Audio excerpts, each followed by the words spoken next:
Bonjour à tous. Donc, je suis honorée aujourd'hui de modérer le panel IA et conformité bancaire. Donc, nous allons avoir avec nous 4 experts du domaine qui vont nous parler de justement l'impact de l'intelligence artificielle sur la conformité bancaire. Donc, nous allons avoir Monsieur Wassel Belhaj, qui est Senior Director chez KPMG Tunisie. Il a une expérience de plus de 25 ans dans les technologies. Il était auparavant également directeur des systèmes d'information chez Tunisie Télécom.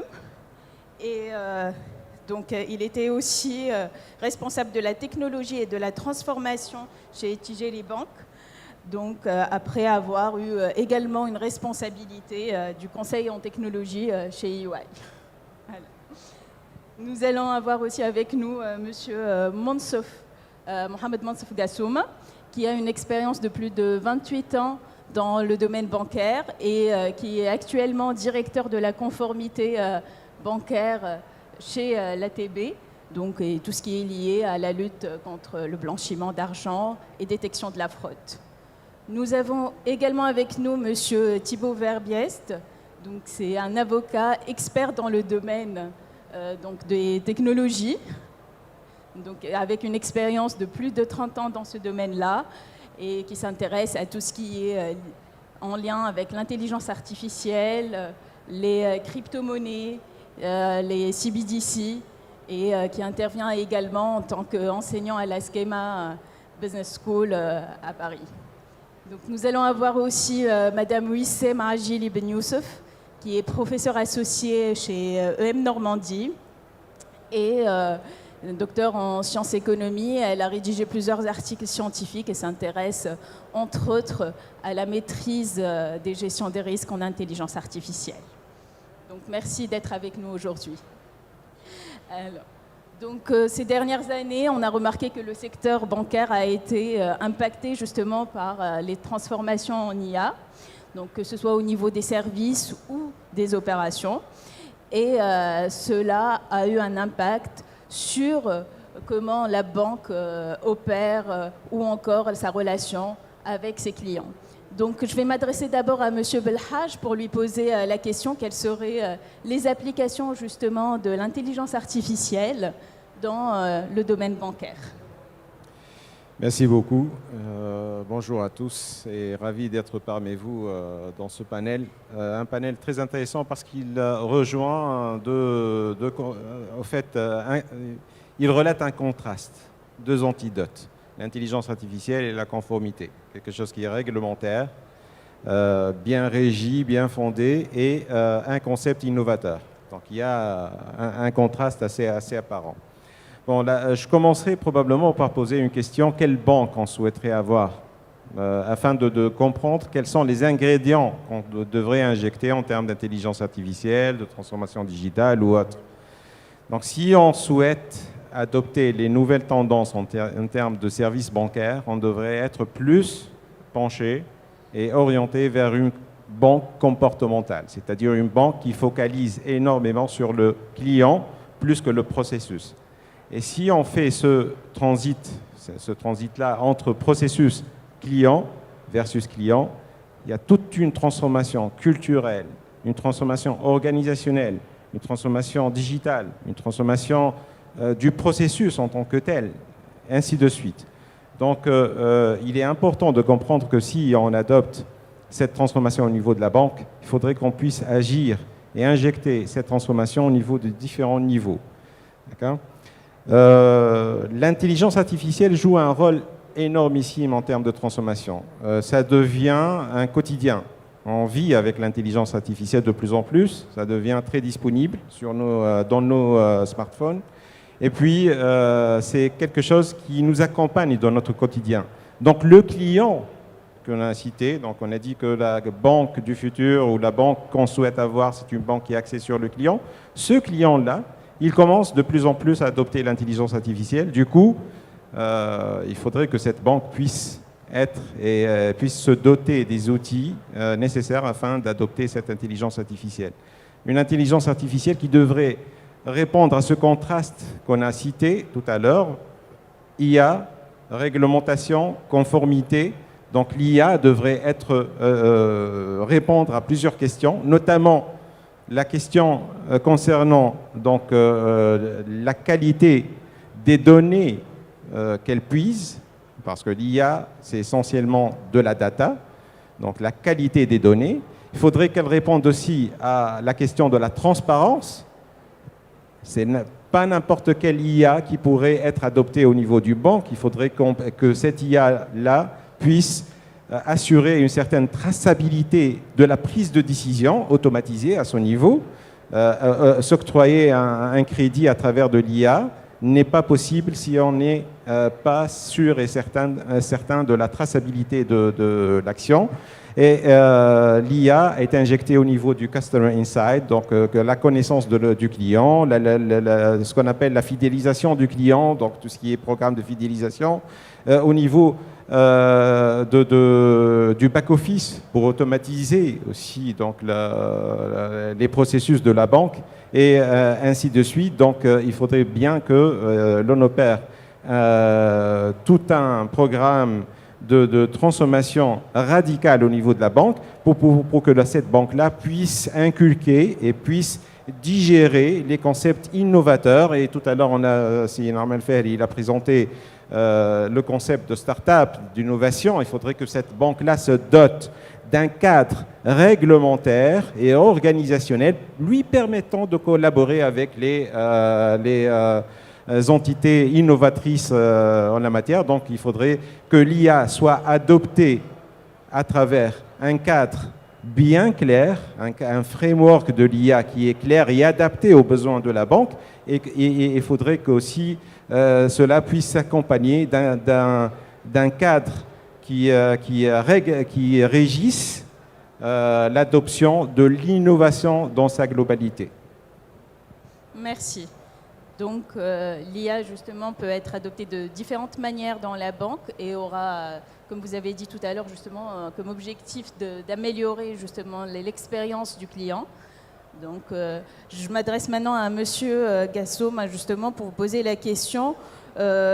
Ces applications de l'IA, comment cela s'applique concrètement de manière pratique dans la banque et entre autres dans la banque tunisienne? Merci Nasseline.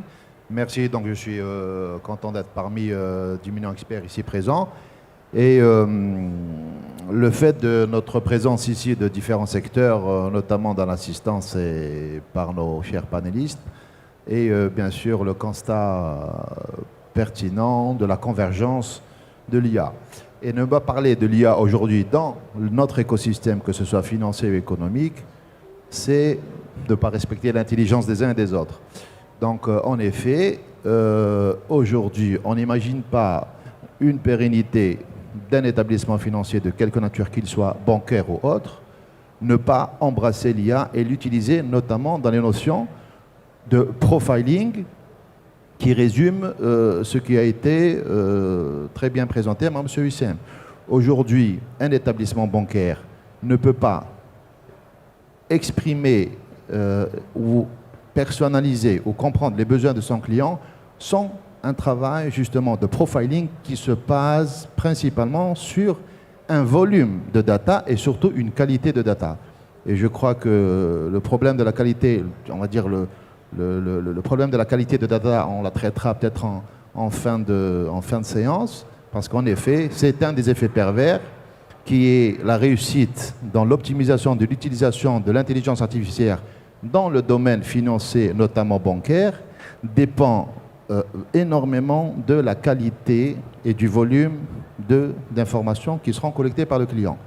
Toujours est-il, aujourd'hui, les banques, il y a d'abord un travail au préalable qui se fait d'une manière exogène à la banque pour comprendre les besoins par profil de client, par segment de client, par niche.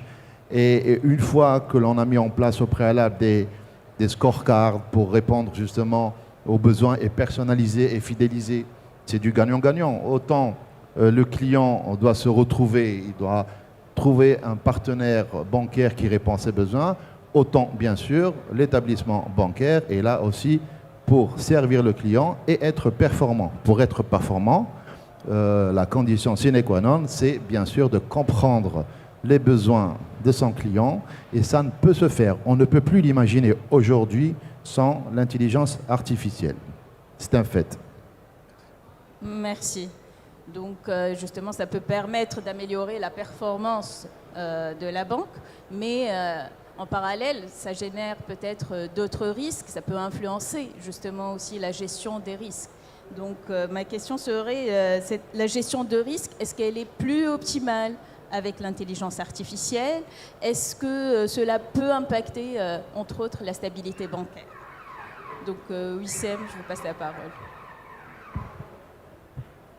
Merci Nesrine, bonjour tout le monde. La gestion des risques, il faut comprendre que pour la gestion des risques, on a des risques traditionnels, des risques liés plutôt des risques financiers, le risque de liquidité, le risque de marché, le risque de taux d'intérêt. Et aujourd'hui, on a les modèles qui permettent de gérer ces risques. L'intelligence artificielle, elle peut être un avantage et un atout pour améliorer cette gestion des risques traditionnels, les risques que nous avons l'habitude de gérer dans les établissements bancaires. En revanche, l'IA est porteuse de nouveaux risques, donc des risques qui vont toucher le secteur bancaire, mais pas que le secteur bancaire, des risques qui touchent tous les secteurs d'activité.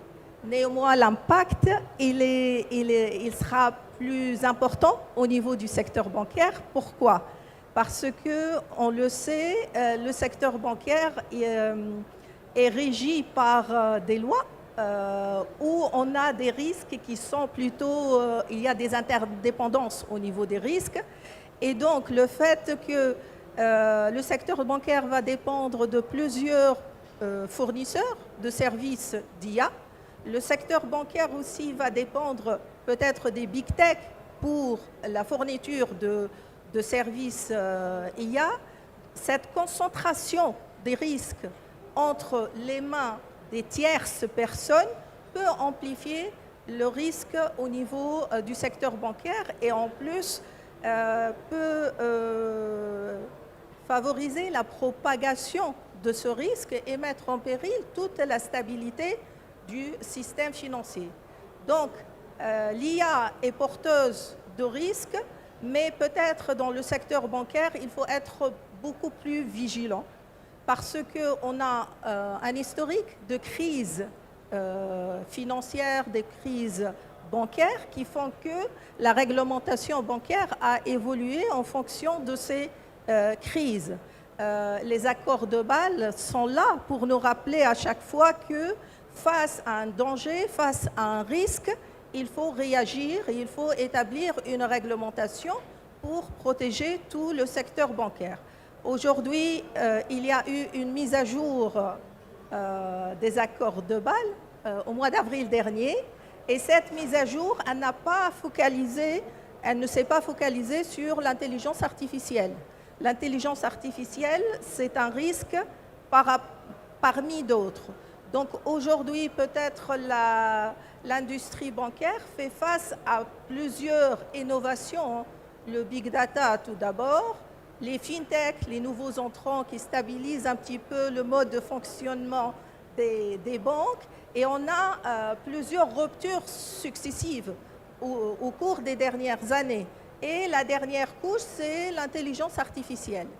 Donc si on regarde aujourd'hui la réponse qui a été apportée par le comité de Bâle, par la mise à jour des accords, c'était une réponse globale à tous les nouveaux risques, y compris les risques liés à l'environnement, les risques liés à l'évolution technologique, etc.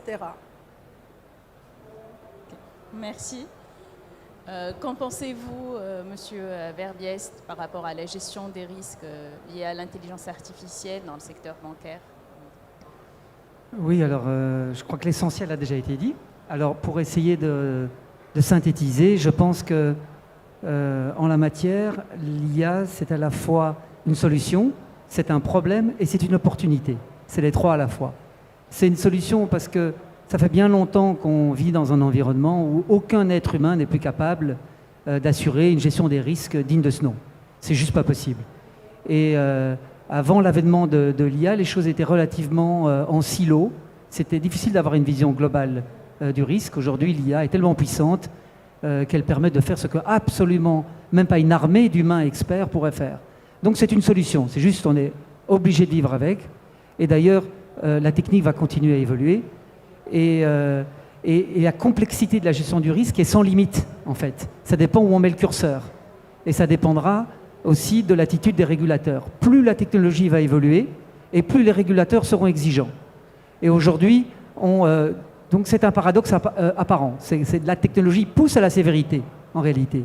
Et on voit maintenant, les nouveaux modèles d'IA vont être couplés avec les ordinateurs quantiques. Et on ne se rend pas bien compte de la puissance que ça va générer. Les ordinateurs quantiques, couplés à une IA de type classique, ChatGPT, pourra faire des calculs qui sont absolument impossibles à faire aujourd'hui. Donc on aura une capacité à prédire l'évolution des marchés financiers qui n'est même pas imaginable aujourd'hui. Donc c'est une solution. C'est un problème parce que tous ces marchés financiers sont interconnectés. Et le moindre billet dans une IA peut avoir un effet boule de neige. Il y a une amplification des billets qui peut, de manière complètement imprévue et complètement incontrôlable, créer un risque systémique sur un marché. C'est déjà arrivé en matière boursière. Donc là, on est un peu dans l'inconnu aujourd'hui. Et la seule solution à laquelle on devrait penser, c'est une gouvernance globale, en réalité, des marchés financiers, qui aujourd'hui existe un peu, mais certainement pas à une échelle suffisante pour pouvoir prédire ce type de risque systémique. Et l'opportunité, parce que celui qui a une coudée d'avance en matière d'IA peut offrir des produits financiers que les autres n'oseront même pas proposer. Et donc, les outils prédictifs en cette matière permettent de faire des choses assez extraordinaires. Et donc là, clairement, il y a une course à l'armement qui ne se voit pas nécessairement, mais dans laquelle les banques doivent être impliquées. Elles ne le sont pas toujours, mais la recherche et développement dans ce domaine, je parle ici des banques, est absolument fondamentale. Merci. Est-ce qu'on pourrait avoir votre point de vue justement sur le sujet? Est-ce que vous partagez Oui, pratiquement, il y a une certaine appétence au risque. Le risque, ce n'est pas quelque chose de péjoratif. Et je pense que il faudrait qu'on puisse regarder l'intelligence artificielle en tant que value proposition, c'est-à-dire une proposition de valeur. Et de toute façon, il y a des vagues technologiques, si on les rate, on est perdu. D'accord ? Donc c'est une obligation d'y passer, mais il faudrait vraiment qu'on puisse adopter cette nouvelle technologie à travers des cadres, des frameworks, un accompagnement au changement, etc. C'est aussi bien culturel que technologique. Je pense aussi que on peut pas adopter l'intelligence artificielle au niveau d'une banque fermée sur elle-même. Je pense notamment, si Karim Ahrez qui est avec nous, donc l'open banking, il faudrait aussi que la banque s'ouvre sur son écosystème le plus large, le plus vaste, pour que on puisse injecter ces modèles d'intelligence artificielle permettant l'interaction entre la banque et son écosystème le plus large. C'est très important. Et je pense qu'en matière de risque, la technologie, c'est vrai qu'elle ramène du risque, un risque qui sera calculé, mitigé à travers aussi bien la dimension culturelle, organisationnelle, mais aussi la dimension technologique.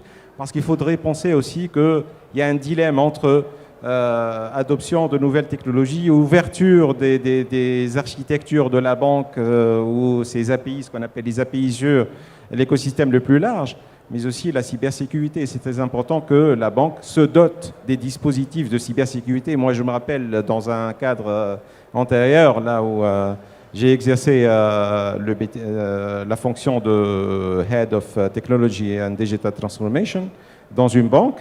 La première question qu'on m'a posée, quel serait votre first move, votre premier pas? La réponse, elle était systématique, sécuriser le périmètre. Parce que si on va opérer, il faudrait sécuriser. D'accord ?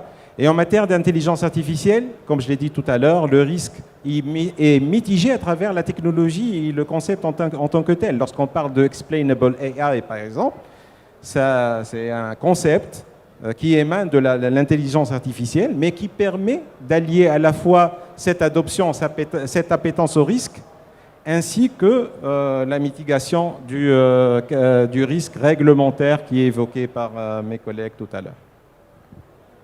Merci. Je retiens deux notions très très importantes, autant par donc Wissem et M. Thibault, et bien sûr en synthèse de M. Belhaj. Vraiment, l'adjectif qui m'aide, c'est vraiment de l'arbitrage. Et les deux notions que je retiens qui semblent très très importantes, qui ne doivent pas être perdues de vue, et qui a été assez bien présenté par Wissem, c'est que il est vrai que nous gérons d'ores et déjà, depuis déjà très longtemps, nous avons connaissance des risques séculaires, voire standards et traditionnels, mais on fait face aujourd'hui, il ne faut pas perdre de vue le fait, comme l'a très bien présenté M. Thibault, le fait qu'on est exposé à des risques émergents. Et c'est vrai que l'arbitrage, il est là. L'IA, c'est bien, c'est une opportunité de performance, certes, et d'optimisation. Et il ne faut pas perdre de vue le fait qu'il y a des effets pervers et la réussite de l'implantation, que ce soit sur le plan logistique, qui n'est pas, c'est pas une mince affaire, ne doit pas nous faire perdre de vue face à une inflation réglementaire, autant au sein dans notre écosystème local et international, RGPD et obligation de protéger les données à caractère personnel, entre autres, qui est une loi organique en Tunisie et qui est passible d'une peine de prison. Donc, il y a des effets pervers et c'est là que la notion d'arbitrage prend toute sa force. Et ceci ne devrait pas justement nous effrayer par rapport à embrasser l'IA aujourd'hui, c'est un fait et une obligation. Ce n'est plus un luxe. Monsieur Thibault a élargi le spectre financier dans lequel on parlait au-delà du bancaire. Oui, absolument. Je suis en train de voir la jeune génération, ils n'ont peut-être pas assisté aux crises du Sud-Est asiatique de juillet 1997. C'était une des premières crises où on a vécu des bulles spéculatives. Et il y a eu un crash boursier sur des monnaies, notamment de fortes monnaies, qui étaient assez stables. Et après, on a vécu beaucoup d'autres crises beaucoup plus récentes, notamment la crise des subprimes. Et pourtant, il y avait derrière des matheux qui faisaient des anticipations de type value at risk. Donc, ça n'a pas empêché les crises. Donc, aujourd'hui, il faut bien cantonner les notions de risque émergents avec l'IA. Il faut aller dans l'IA, mais bien sûr, avancer ensemble avec toutes les mesures de contrôle qui nous permettent donc d'avancer avec sécurité et aisance. Merci. Donc, justement, en parlant des risques émergents, il y a un problème qu'on observe de plus en plus, c'est que le problème lié à l'explicabilité. C'est-à-dire, on dit que pour certaines intelligences artificielles, on n'arrive plus à les suivre ou encore à les comprendre. Donc, est-ce que ça constitue un risque justement additionnel, systémique additionnel, dans cette course ou cette vague technologique où il faut être parmi les premiers pour s'adapter? Et est-ce qu'on peut aussi tracer ce que fait l'intelligence artificielle? Là, vous me tendez la perche pour dire une phrase que j'ai utilisée récemment. Je ne sais pas comment vous allez l'apprécier, l'interpréter, mais je suis plus inquiet par le recul de l'intelligence réelle que par l'avancée de l'intelligence artificielle.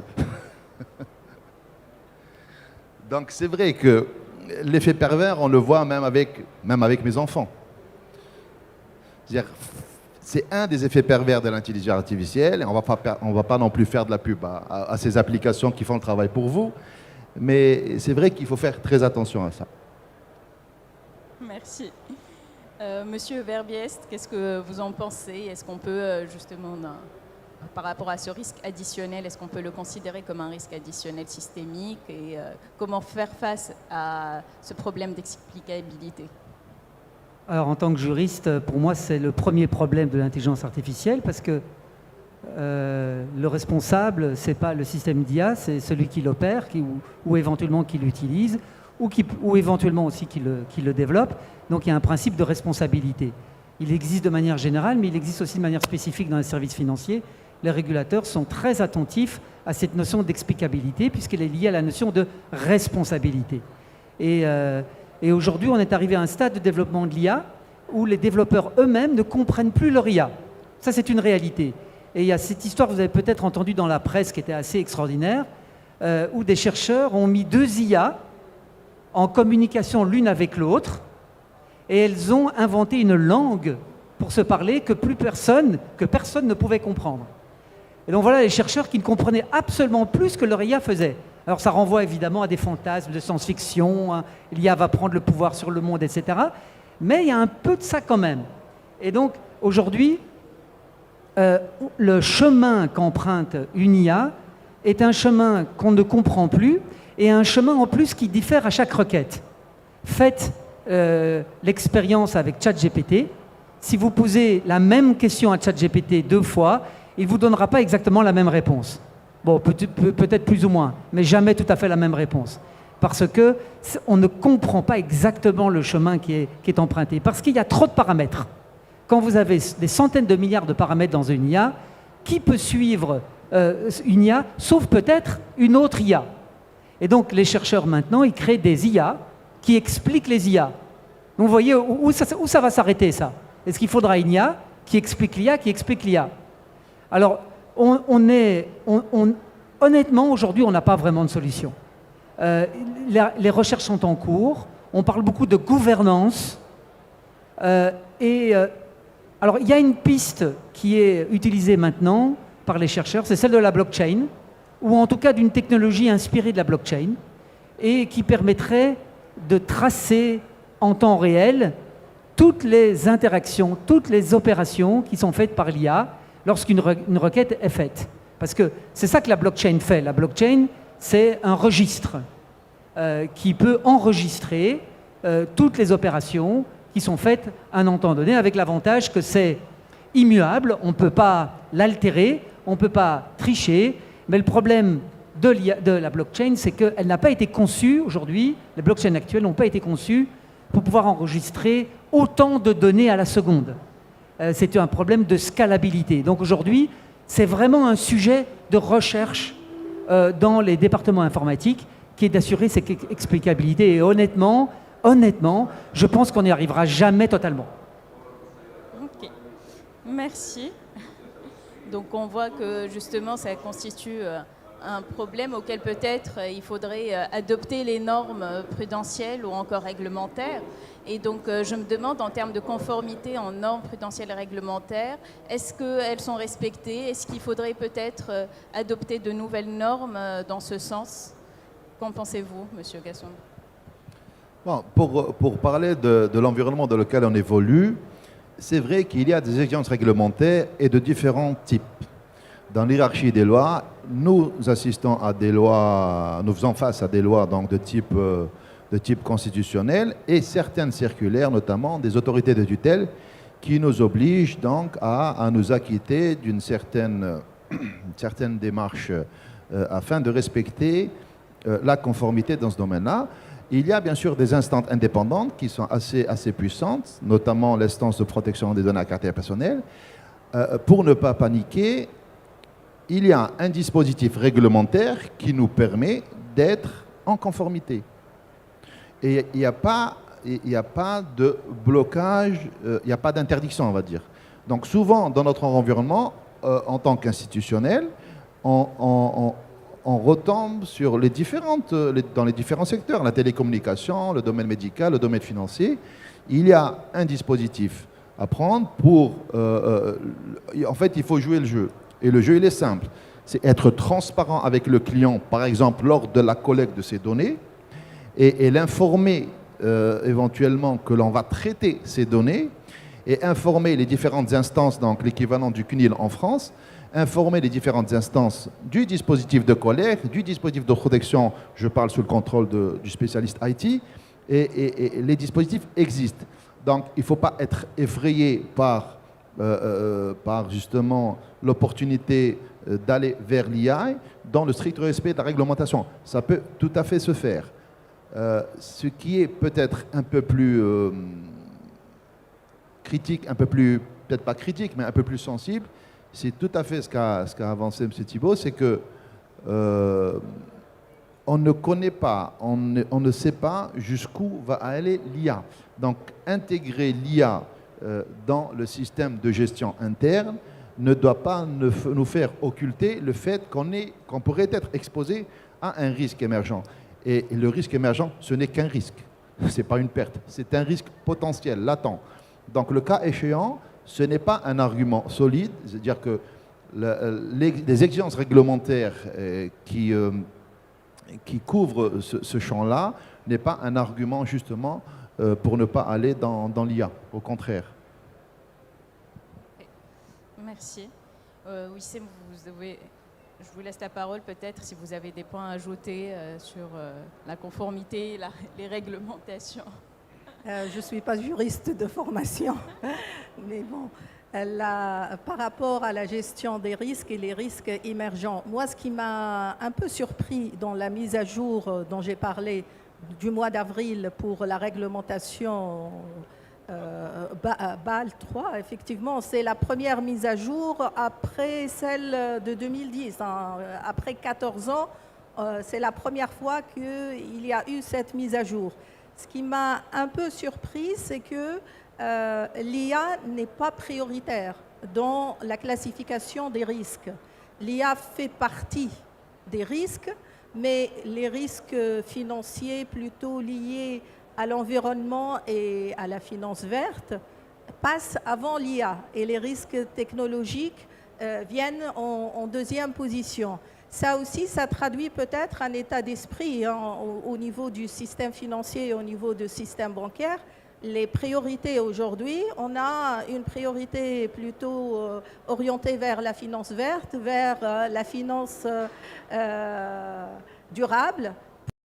Deuxième position, on a cette priorité IA.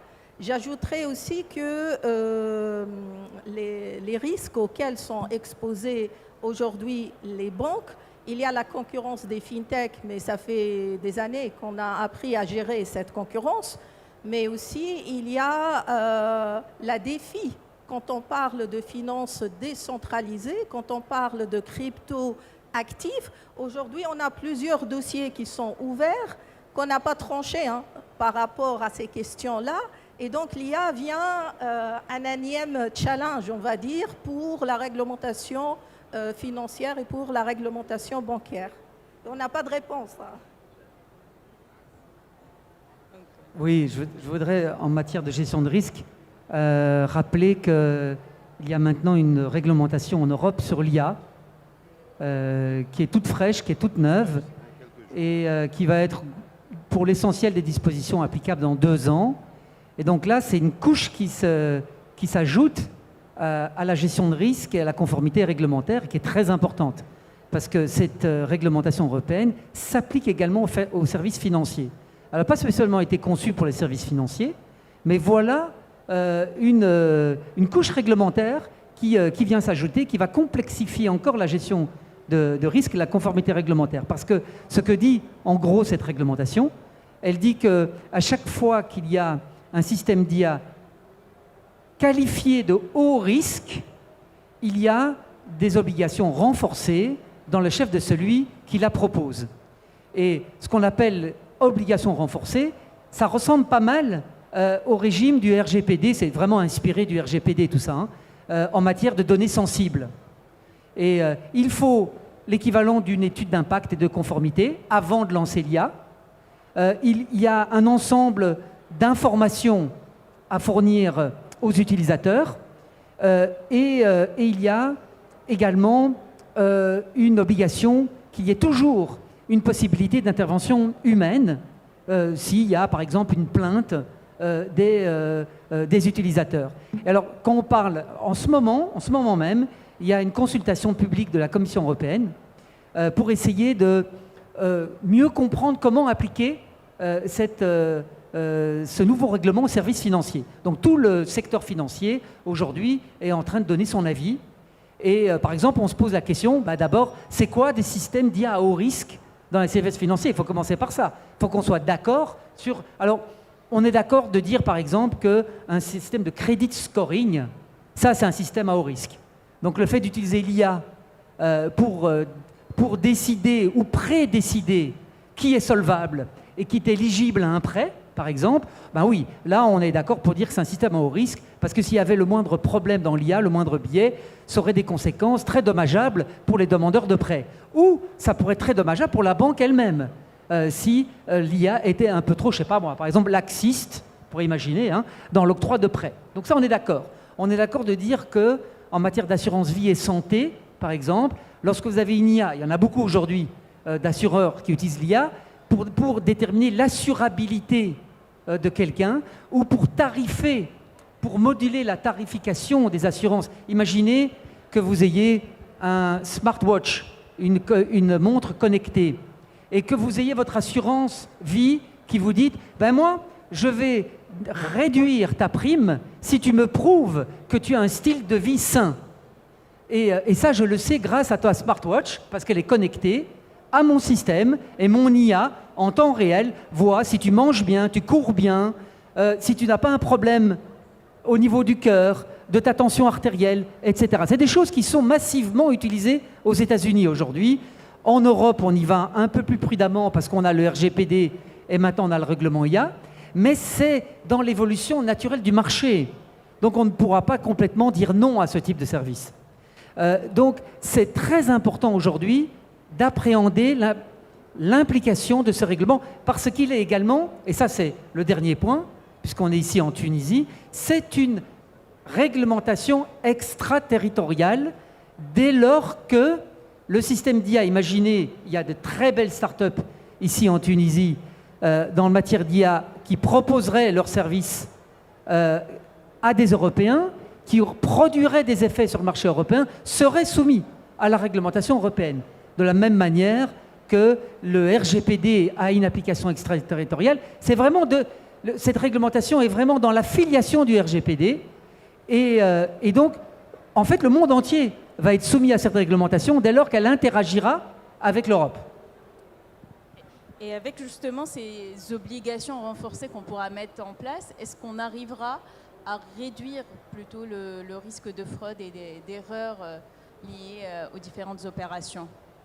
Si on met en place ces obligations un peu plus renforcées pour l'IA, est-ce que ça peut être... C'est à moi ou quelqu'un d'autre veut répondre? En fait, c'est un embryon d'IA que nous avons. Ça fait depuis déjà plus d'une décennie qu'on utilise des systèmes de profiling, d'intelligence artificielle, à une échelle beaucoup embryonnaire, qui surveillent justement le comportement transactionnel des clients. C'est-à-dire que nous, dans le système bancaire en général, nous avons mis en place des outils de profiling qui se basent sur des scorecards qui seront toutes les transactions et le profil même du client sera classé high, medium ou low risk. Et toutes les transactions, tout ce qui sortira du profil initial du client va générer une alerte. Donc en effet, absolument. Je pense même que c'est vraiment le fœtus de l'IA en Tunisie.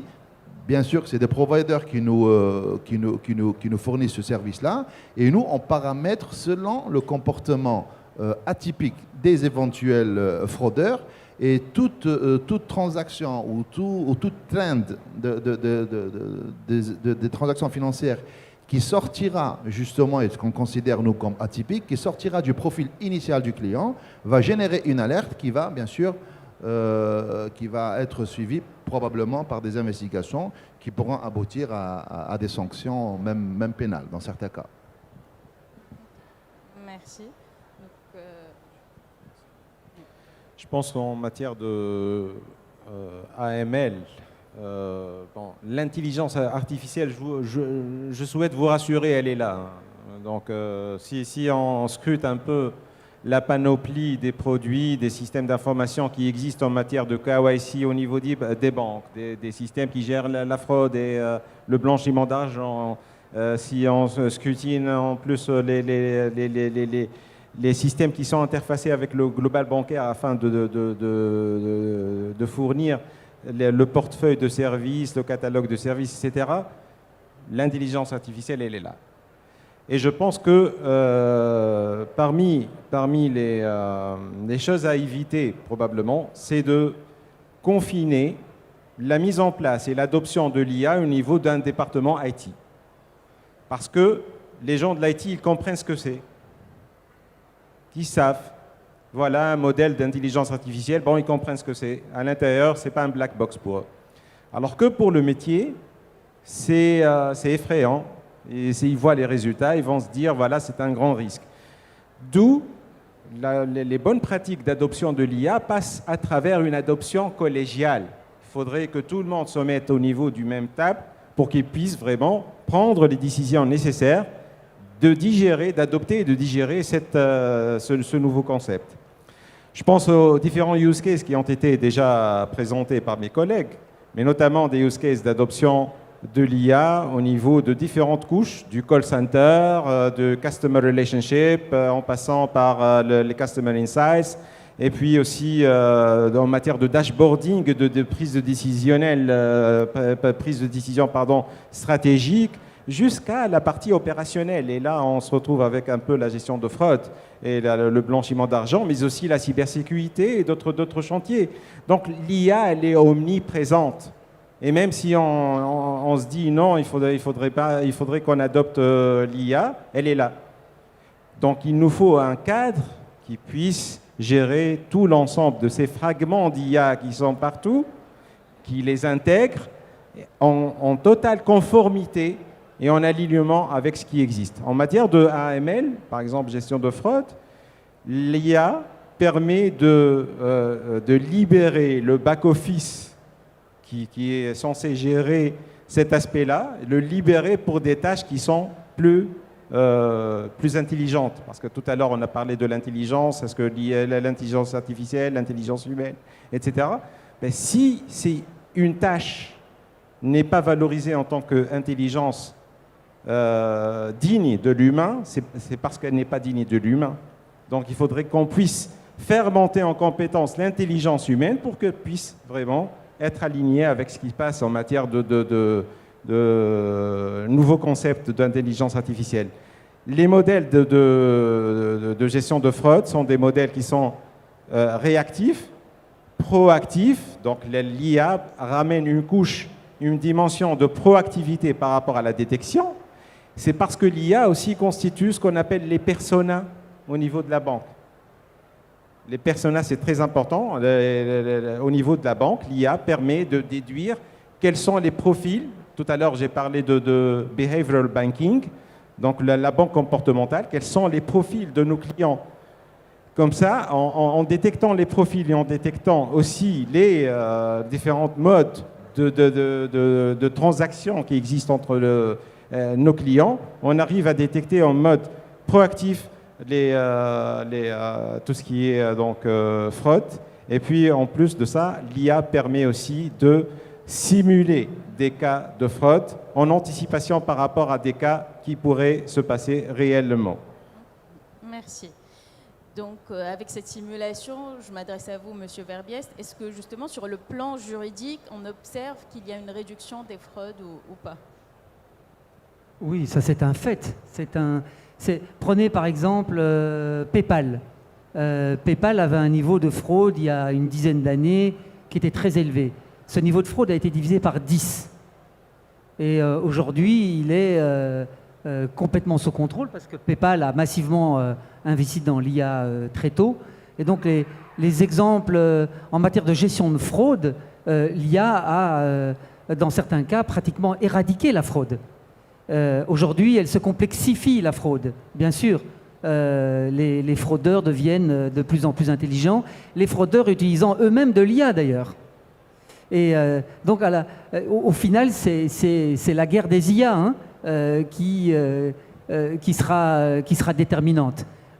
Mais voilà, moi je vais vous répondre de manière très simple. Un grand oui, c'est une réduction massive de la fraude, mais avec des nouveaux types de fraude qui émergent aussi avec l'IA.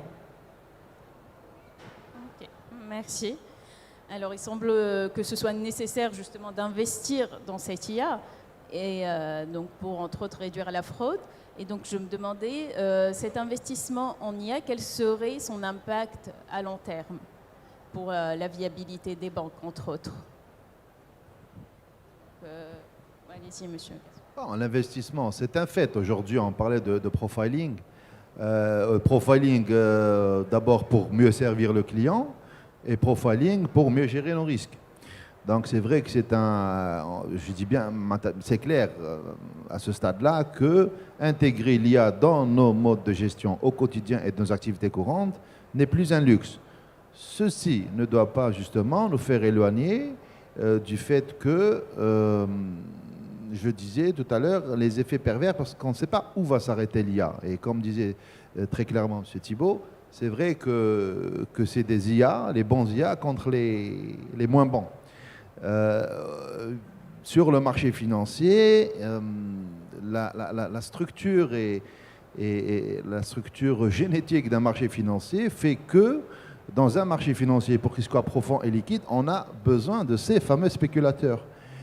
Et aujourd'hui, si on intégrait l'IA à 100% dans les marchés financiers, c'est vrai que c'est un point assez effrayant dans le sens où ces spéculateurs qui justement assure une liquidité de marché, compte tenu justement des itérations de type EI qui va faire que des titres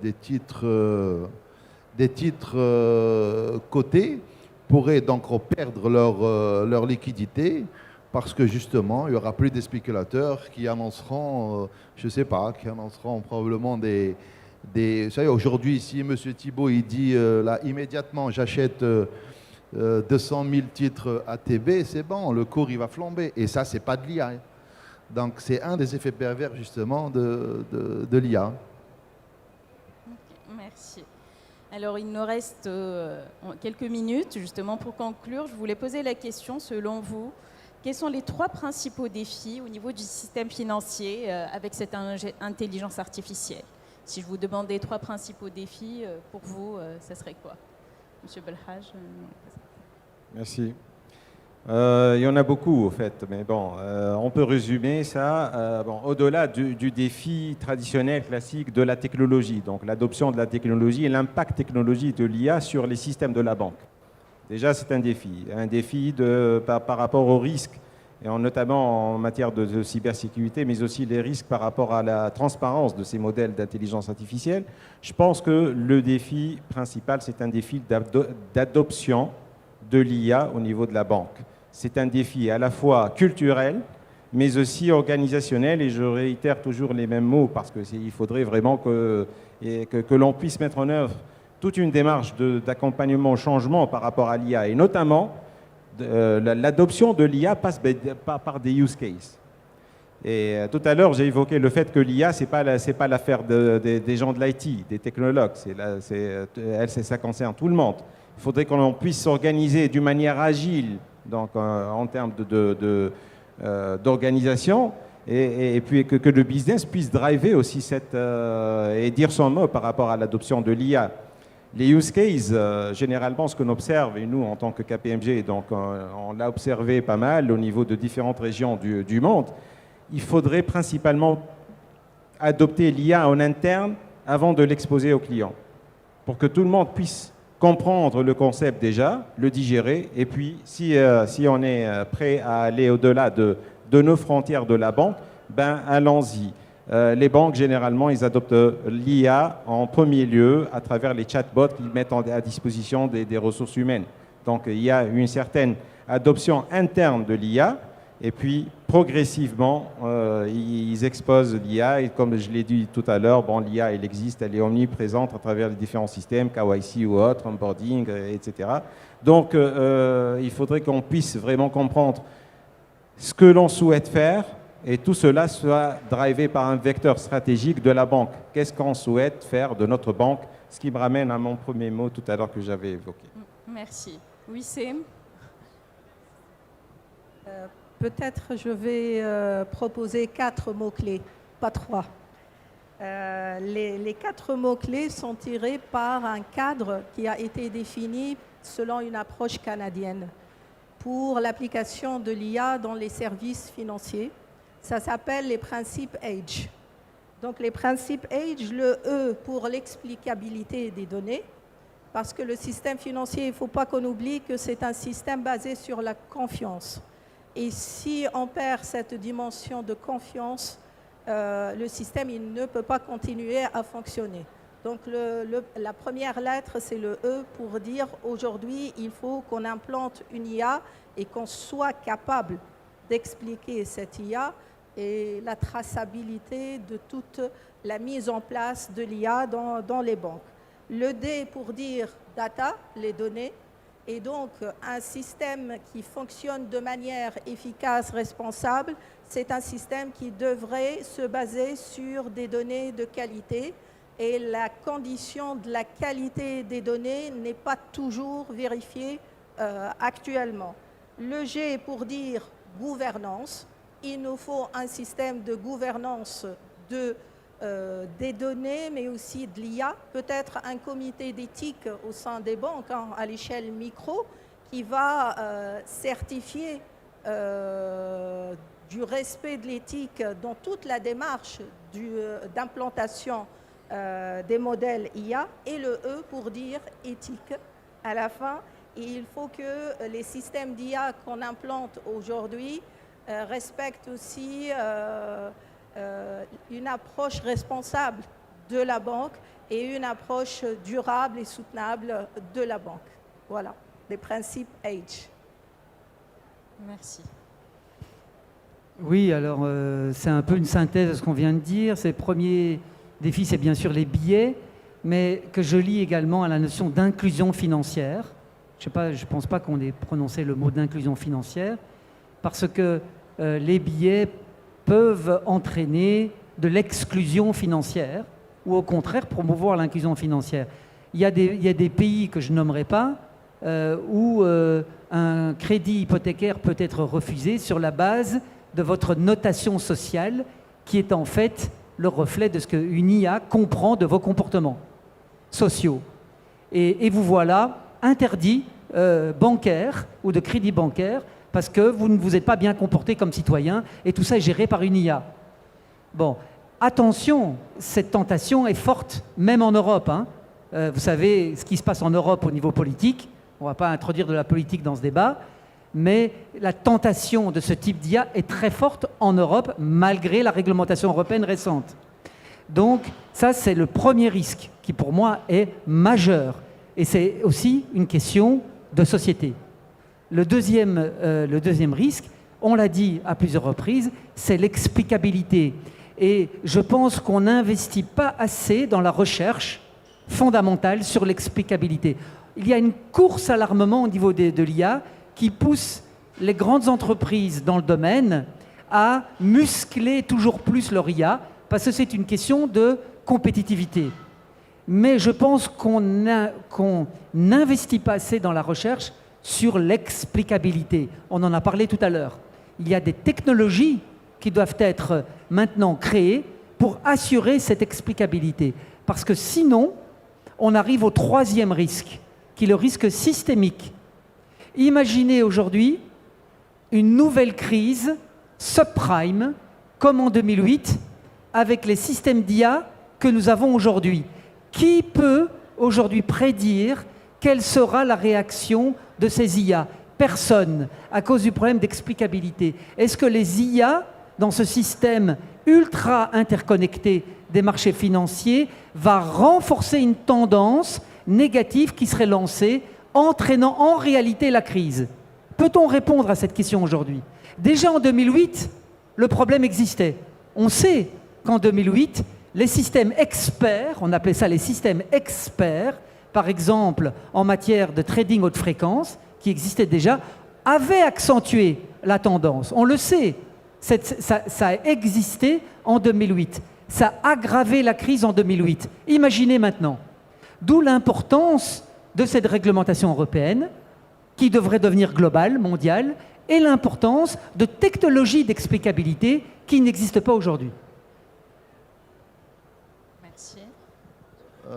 Oui, bon, le défi aujourd'hui, c'est bien sûr d'avancer, mais avancer en toute sécurité et pérennité. M. Thibault a relevé des points très très importants et très critiques. C'est que, en effet, aujourd'hui, on est exposé à des risques émergents sur lesquels on n'a pas tous les facteurs pour réduire ce risque-là. Il est vrai qu'il y a le problème éthique qui se pose, mais l'éthique, on sait bien que l'éthique vient compléter la loi, et les soft laws, ce n'est pas de la loi. Donc aujourd'hui, l'éthique, c'est une disposition personnelle à prendre une décision à un moment donné. Donc aujourd'hui, le promoteur de l'IA, on ne sait pas où est-ce qu'il va s'arrêter, on ne sait pas où est-ce que la question éthique va se poser. Mais ce qui est assez effrayant, et je cautionne tout à fait ce qu'a dit M. Thibault, c'est que où je suis un peu plus inquiet, M. Thibault, c'est que, ouais, comment réguler? Ça fait déjà quelques décennies qu'on parle de régulation pour faire face justement à la création de ces éventuelles bulles spéculatives, notamment de type subprime. Comment réguler les flux financiers transnationaux? Concrètement, il ne faut pas se mentir, concrètement, c'est très difficile. Aujourd'hui, l'interconnexion des marchés financiers au monde entier, qui c'est qui va les réguler? Sauf le bon Dieu. C'est assez.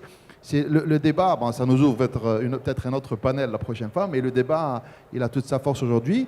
Et le défi, justement, c'est d'avancer sereinement et espérant qu'on mettra les pare-feux qui s'imposeront au bon moment. Merci. Donc, éthique, explicativité, gouvernance, data sortent comme étant des défis. Je passe maintenant, je pense qu'il y a des questions dans la salle.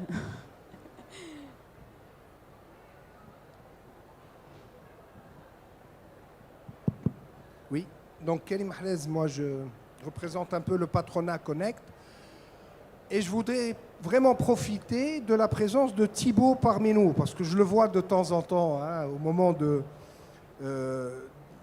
des événements numériques. Alors Thibault, tout à l'heure Wassel a dit qu'en Tunisie on n'a pas opté pour l'open banking qui devait démarrer en 2018 en Europe. En Tunisie, on est resté, on a à peu près 24 banques. Toutes les banques sont restées fermées et on n'a pas résolu le problème de l'open banking.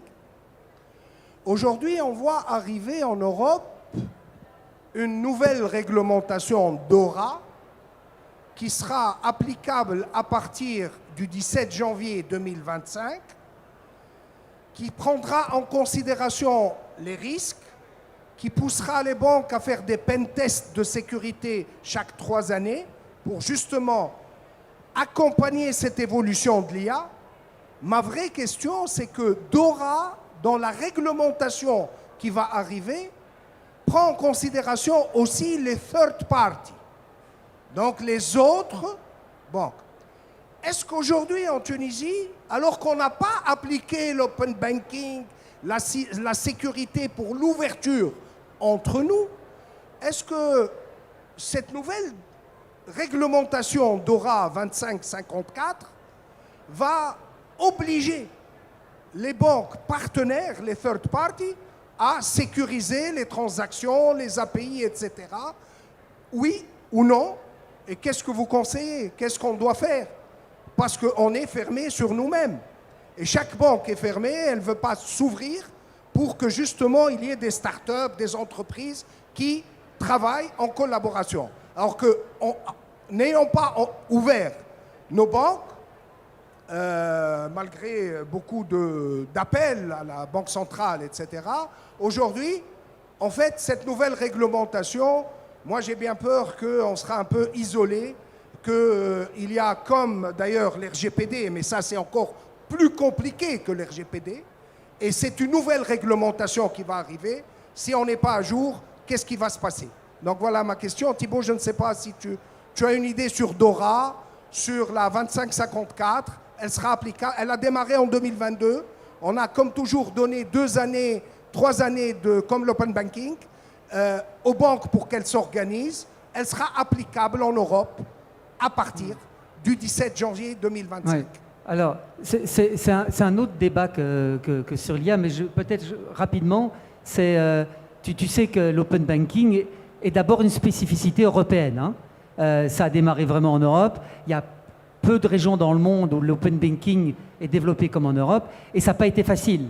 Les banques européennes étaient contre l'open banking et ont lutté le plus qu'elles pouvaient pour que ça n'arrive pas. Parce que l'open banking, à la base, c'est quand même une dérogation majeure au sacro-saint principe de la sanctuarisation du compte bancaire. Hein, au cœur de l'activité bancaire, il y a « je suis le gardien des données bancaires de mes clients ». Ça, c'est la base de l'activité d'une banque. C'est le sanctuaire des données bancaires. Et l'open banking, c'est ouvrir le compte bancaire au profit de fintech, de tiers, qui peuvent être d'autres banques, et qui vont pouvoir accéder aux données bancaires de clients d'une autre banque pour pouvoir offrir de nouveaux services. Et les nouveaux services, en l'occurrence, sont limités en Europe. Il y en aura de nouveaux, parce qu'il y a une nouvelle directive en préparation, DSP3, mais aujourd'hui, c'est deux types de services, hein. C'est l'agrégation de comptes et c'est l'initiation de paiement. Et ça reste quand même une spécificité européenne. Il n'y a pas beaucoup de régions du monde qui l'ont fait, parce qu'en fait, tout ça est venu d'une demande du marché de fintech, surtout en Allemagne, qui s'offorte un peu en France, mais ça reste encore un marché relativement limité. Et les banques européennes ont fini par se convertir parce qu'elles ont compris qu'elles pouvaient aussi en tirer parti. Elles ont compris qu'elles pouvaient elles-mêmes devenir third party d'autres banques. Et c'est là effectivement que Dora joue un rôle. C'est que dans les interactions interbancaires où il y a ce type de service, Dora va également s'appliquer. Mais j'ai du mal à mesurer dans quelle mesure ça va influencer les rapports des banques tunisiennes avec les banques européennes, parce qu'il faut voir la nature de la relation qu'il y a. Si c'est une relation bancaire classique, du genre participation en réseau SWIFT, ça ne va pas avoir beaucoup d'impact. Si par contre il y a une interconnexion des systèmes IT, parce que par exemple une banque tunisienne serait third party, là oui, Dora va s'appliquer. Bon, désolé, c'est un peu technique. Et Merci beaucoup. Donc on voit que c'est un sujet qui est très intéressant et on pourrait parler des heures de l'IA et de la conformité bancaire, mais malheureusement on est tenu par un timing. Et donc je vous remercie pour votre intervention. Merci. Et donc on doit s'arrêter à ce niveau, mais si jamais vous avez des questions, je pense que vous pourrez leur répondre à leurs questions dans la salle par la suite. Merci beaucoup.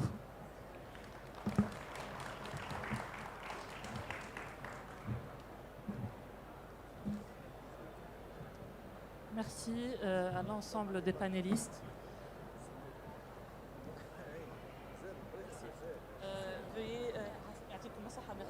Désolé d'avoir interrompu. Là, c'est le conducteur. Je pense qu'il faut prendre la photo avec la modératrice.